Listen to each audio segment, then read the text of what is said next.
Hello, everybody. This video is one I'm really excited to make because it's going to be the start of a new series.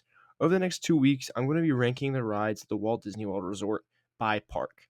And at the end, I will be ranking them all in total in one final video to show you my whole list of all the rides at Disney. Today, we're going to start with Animal Kingdom because it's actually the park I've visited the least and has the least amount of rides. This is the park we normally do a half day at or only one day when we visit.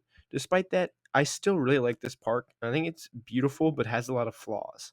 There are some things I love about this park. Honestly, I don't think there's a ride here that's bad. So with that, let's get on to number 6. Number 6, Navi River Journey. Again, every single ride of this park is great, so it hurts to put this at the very bottom. Because overall, it's a great dark ride with some really beautiful sets, and they mix in the screens perfectly with this ride. It also has one of the most fluid and innovative animatronics of all time, but there is one glaring problem about the ride.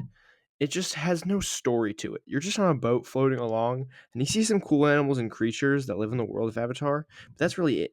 It's one that I would not skip, so still absolutely recommend. Number 5, Dinosaur. My last chance to include Dinosaur on a list before it closes. And honestly, I'm not that mad about it getting rethemed. I never loved this ride compared to a lot of other people, and I honestly just thought it was okay. I still really like how it throws you around, and the lighting in there is so dark, you don't really know what you're looking at. That's kind of really my only one nitpick about the ride. It's really fun and intense, and you get absolutely thrown around. It's one of the coolest sensations for a dark ride, and I'm really excited to see what they do with the Indiana Jones theme. I think it could end up being a top 3 ride in the park when it's all said and done. But for now, it's going to fall here at number 5. Number 4, Cali River Rapids. Before you freak out on me, I need to back up my opinion. I absolutely love Rapids rides, and I understand that this isn't the greatest of all time, but it's still really well themed and has a great atmosphere to it. You don't get as wet as I think you could, but that's a small little thing that I don't think matters that much. I think this thing gets so much hate, and it's incredibly underrated as well for as themed of a ride as it is. I hear some people slander Cali River Rapids all the time, and if I hear somebody doing that in the comments, we're gonna have a problem. Number 3, Kilimanjaro Safari.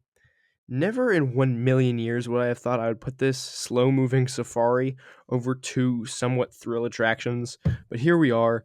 Animal Kingdom and Walt Disney World put together an absolute masterpiece with this thing. They made this as good as it could possibly be. I find nothing wrong with this ride, and I could honestly do this all day. It's one of those rides that I'll wait 90 minutes for because it's so worth being out there in the safari. It's nothing you've ever experienced before, and I absolutely recommend it to anybody that visits the park. I've grown up on this attraction and wouldn't trade it for the world. Number 2, Expedition Everest. I bet a few of you are shocked seeing this right now. I understand that as a coaster enthusiast, it would be normal if I had this as my number 1 ride in the park. But I just can't, and it's not because this has anything wrong with it. In fact, there's nothing wrong with Everest. It just isn't number 1.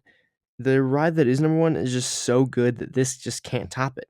But on the actual ride experience, Everest is probably the most thrilling and intense coaster on the resort.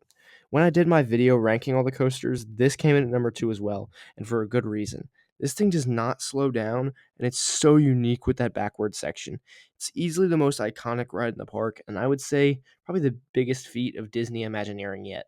Number 1, Avatar Flight of Passage. Think about the absolute masterpiece that Soarin' is. Give it the Tron seating and the most beautiful visuals you've ever seen on a screen, and the sound and smell effects that fit what you're seeing perfectly. This is the perfect flying theater, and I can't emphasize that enough. There's something about this experience that can't be rivaled by anything. If you hate this ride, that says something about you. There is nothing wrong with this ride whatsoever. You wouldn't even notice that there's a ton of people experiencing it at the same time as well. Unless you like poke your head out for a second. I only realized there's like 120 people experiencing this at the same time during my last visit. That's how well they do at hiding it. You really feel like you're the only one riding that Banshee, and the world of Avatar is just so incredibly beautiful and immersive. I just can't put it into words. I'm stunned every time I come off this ride, and I can't believe they built something like this. 10 out of 10 every single time. But anyways, that's that. That video but anyways, that's that. This video will probably be short, but in all fairness, there aren't that many rides at Animal Kingdom, so it's expected. I hope you enjoyed this, and get ready for the next one, where I will probably be doing Hollywood Studios. Make sure to subscribe if you haven't already, and I hope you have a good day.